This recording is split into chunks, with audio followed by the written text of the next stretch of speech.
Welcome back to the Gallagher Shots YouTube channel. My name's Emil in today for Andy Burnham, who's been struck down with some form of the virus. We think he's done his own swab test, but I won't get into too many details right now.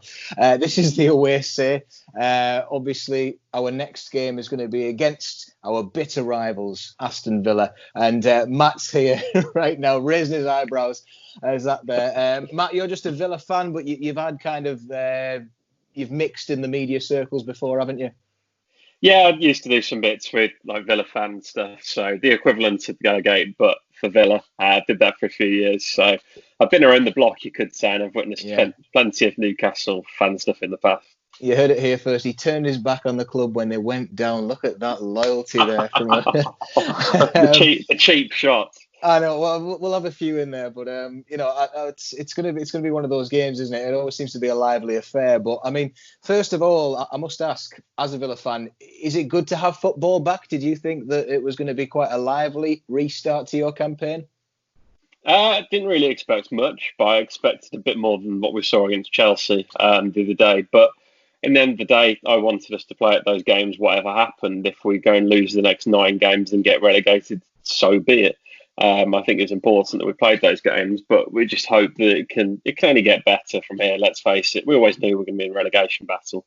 Yeah, and I mean it was a tough start, but you're saying everything was going to get better. But from the first game to the second game, it managed to get worse. How did you feel after the first game, being that first game back, and then all of a sudden football? Everyone who's a football fan is watching a 0-0 get played out at Villa Park.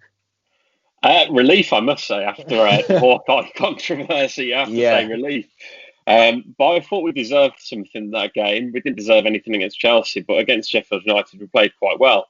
And to be fair, they were not brilliant. And as you guys proved yesterday, they weren't great, and you beat them. So, yeah, I thought we should have got more out of them. And especially seeing you guys beat them yesterday, how comfortable that was for you, especially with the red card. So, it's just a long way to go, and it's just I like to see Villa in that first game as like the opening of a jar, and you loosened it up for us, and then we managed to just wipe them away.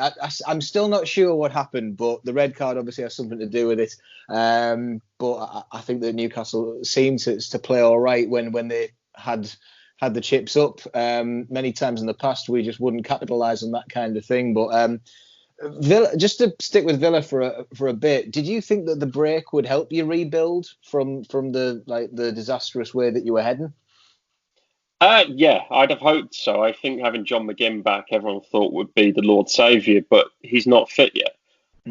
He played 87 minutes yesterday, which admittedly he probably should have gone off after about sort of 55, 60 minutes, and that didn't help our case. But whether that's just part of building him back, I don't know. So.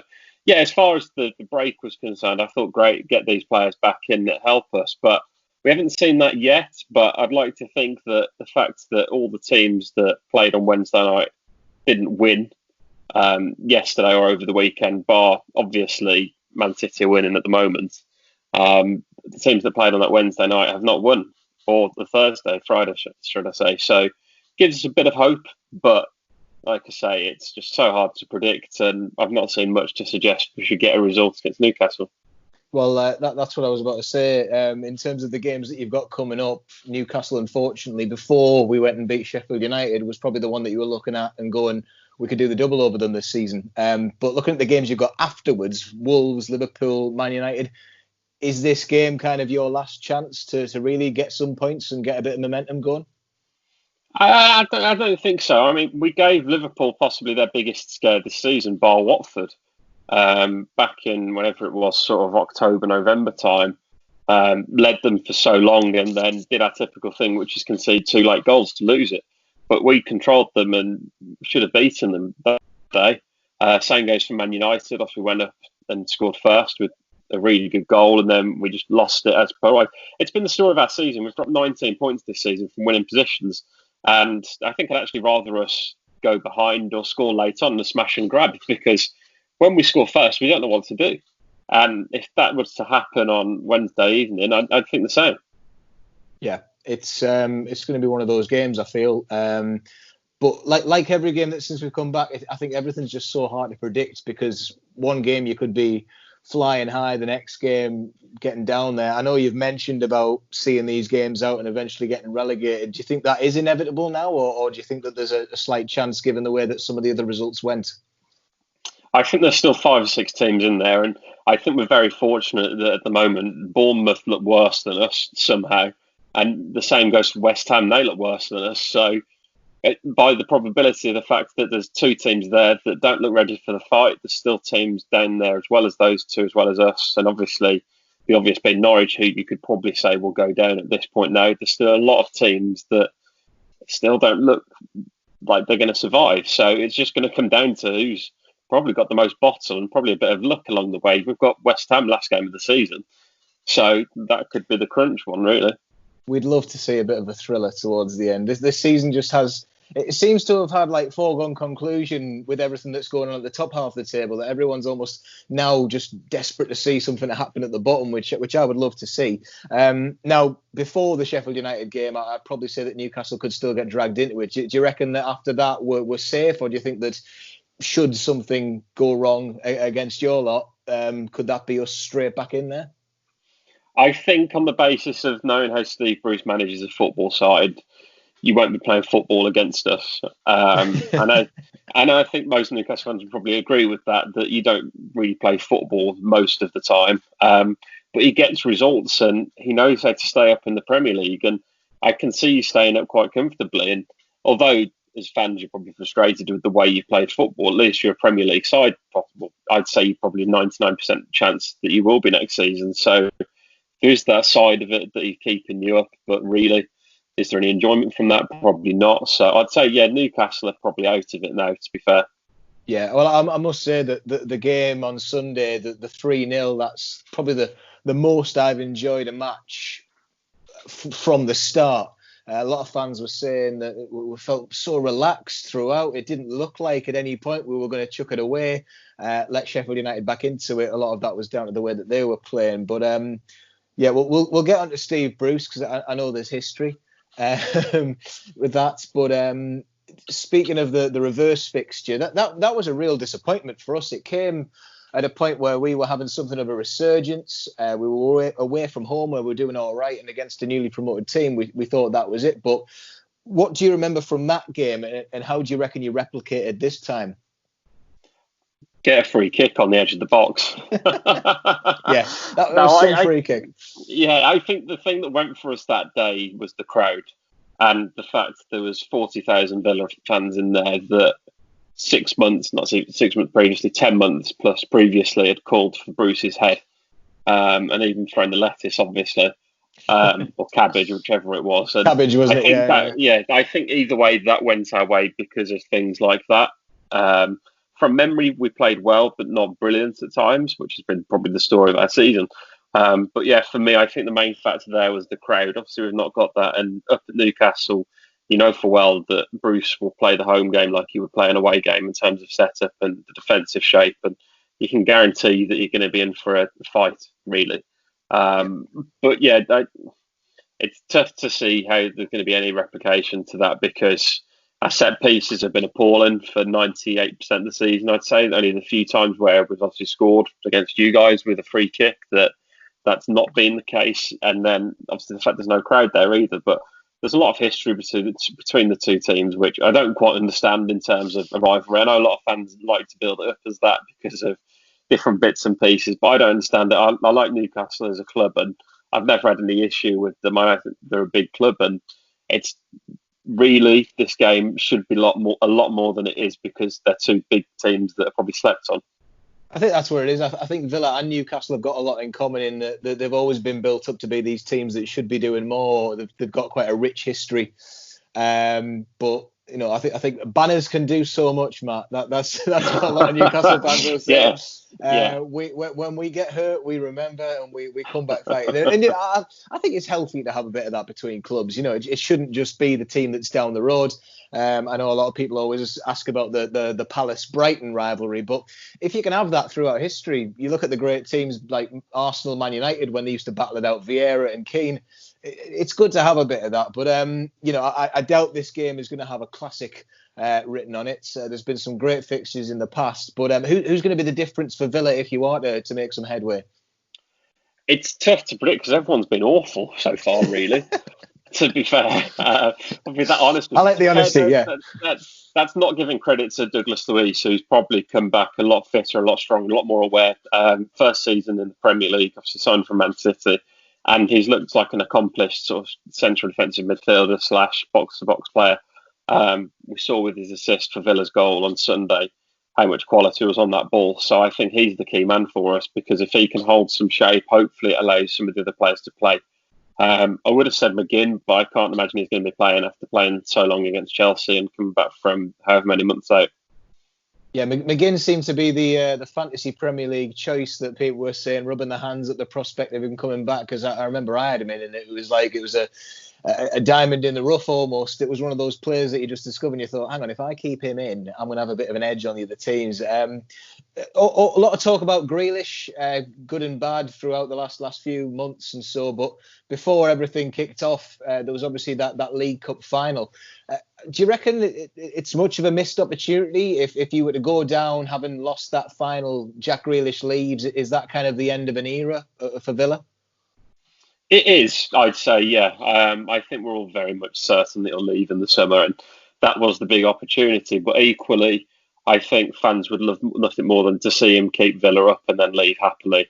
I think that's a better scenario than obviously getting relegated and him leaving, because the financial repercussions of us being relegated and him leaving, I'd say there's probably at least 15 million in that, in terms of the amount we get for him as a player. So I think glory of the cup would have been great, but would have been overshadowed if we'd have got relegated after that. But now we're obviously in a position where we lost the cup final, so the idea of keeping us in the Premier League is far bigger and far more attractive than winning a cup in the first year, I'd say, and especially when we sort of resigned to the fact he'll leave either way. I mean, let's say you do stay up, but Grealish is still leaving the club. If you think it's so certain, have you got a preference of where you'd like to see him go to flourish as a player, or anyone who you'd actually say I would hate to see him in that team because of playing against us, or perhaps that he wouldn't get any game time? I think the only place I can see him going and working is in Pep's side in Man City. You look at how he took Sterling under his wing, who was a rough diamond. I'd say Grealish is still a rough diamond.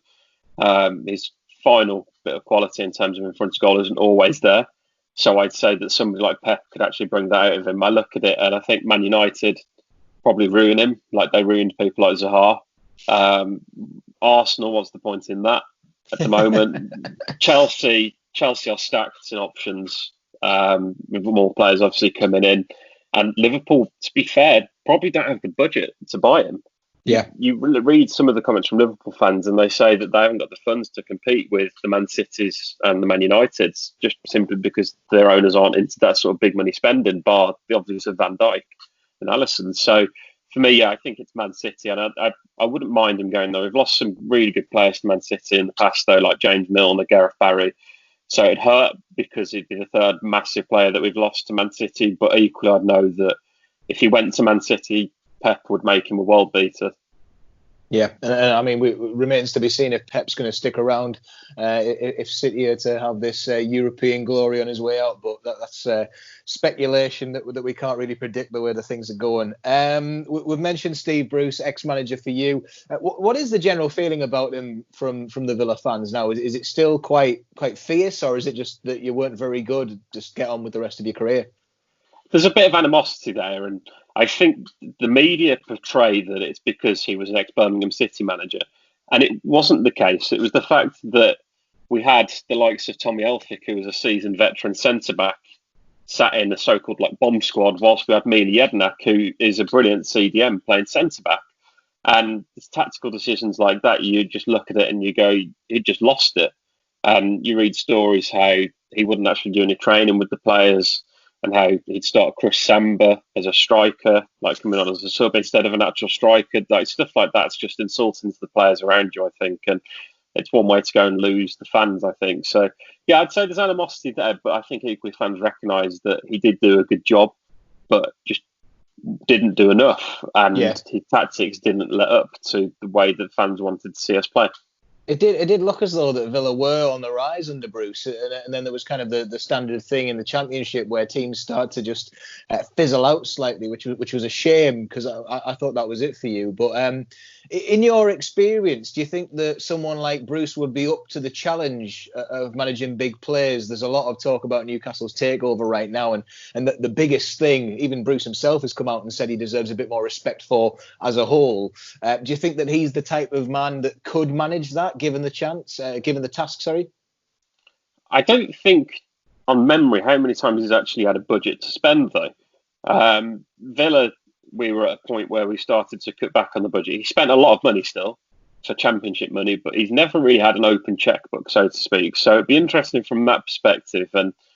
But equally, I just can't see it working, because if you're going to go out there and sign some of the rumoured players, I know it's ludicrous to suggest the idea of you signing Edison Cavani this summer, but equally it's not impossible.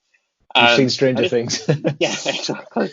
And if you're going to sign players like that, you cannot imagine him walking into training and going, "Who's Stevie Bruce?" Like, you can't imagine that working. Equally, when Stevie Bruce turns around and goes to Edison Cavani, this week, Edin, we're going to play 10 at the back. I'm going to expect you to track back for 90 minutes, and you're going to have nobody going forward. It's just going to be you up top.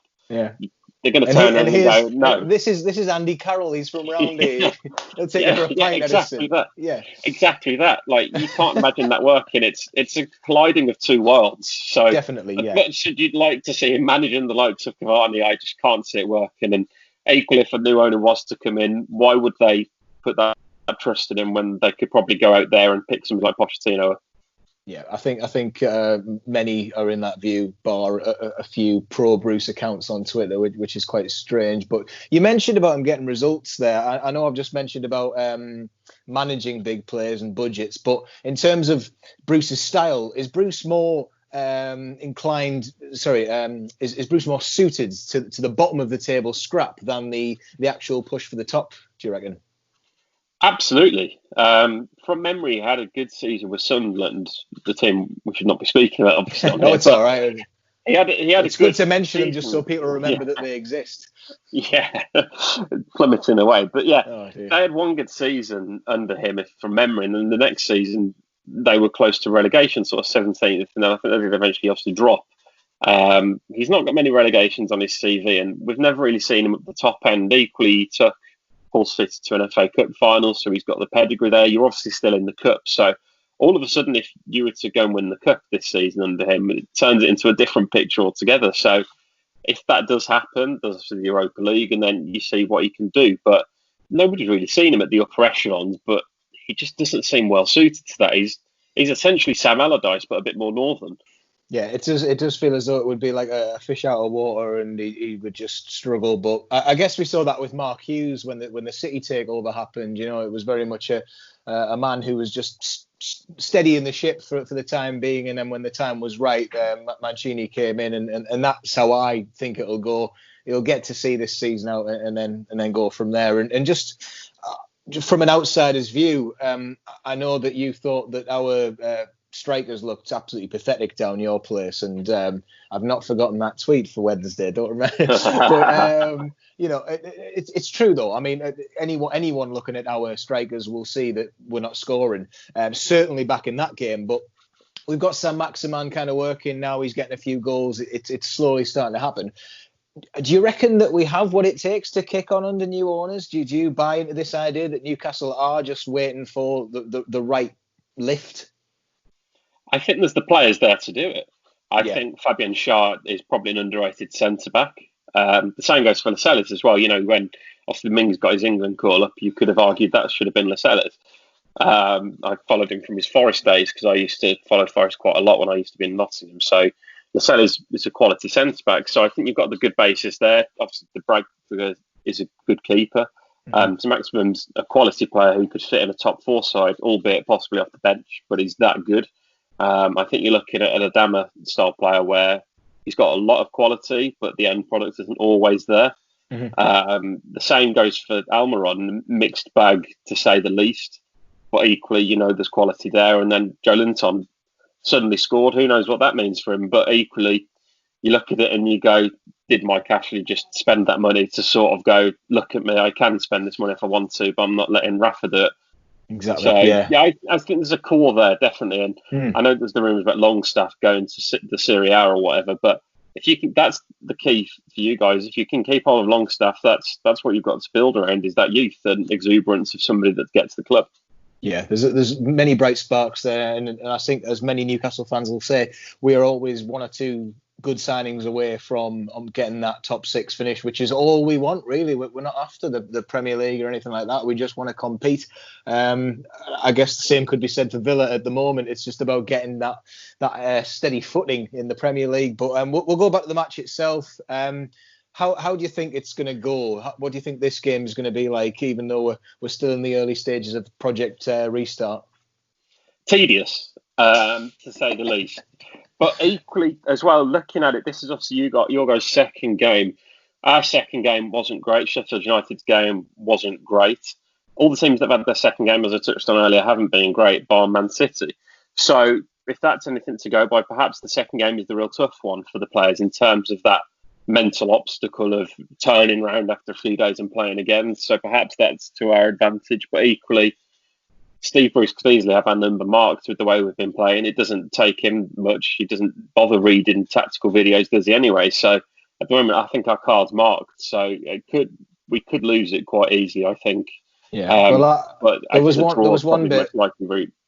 There was one thing that I was just thinking about. We've obviously got the cup game on Sunday, and I know it's against Man City, but if we were getting that comfortable break with Sheffield United now, it almost feels that we could maybe rest in this one, whether it's this one or the Bournemouth game. So I don't know what to expect. In terms of the lineup and things, I would like to see us maybe keep the same team, but I know that it's difficult at the moment. But what's your prediction for this one? I know you're saying it could be a loss, but if you were to put a score on it, how would we end it?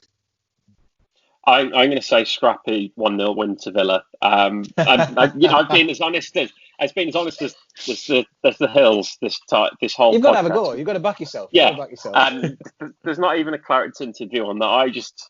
The way we've been playing, you can just see us scoring a scrappy goal and taking a 1-0 win and somehow getting a result out of it. Yeah, well, I mean, we saw the bright start against Chelsea, and you're up against Chelsea. We don't have that real force that Chelsea have got, so that's something to take from it. And I'm inclined to agree with you, but I think Arwell's going to go 2-1. I think that it could be much case that you go 1-0 up, and then I think Newcastle have got a bit of a spirit about them at the moment, certainly that could come back from anything, to be honest. So. We'll see what happens, but good luck for the rest of the season. It would be a shame to see Villa go down again. It would be nice to get the old Premier League back. We'll get Leeds back in there, Villa stay up, and Forest even back in there as well. So who knows? But thanks for joining us, Matt. No problem. And good luck.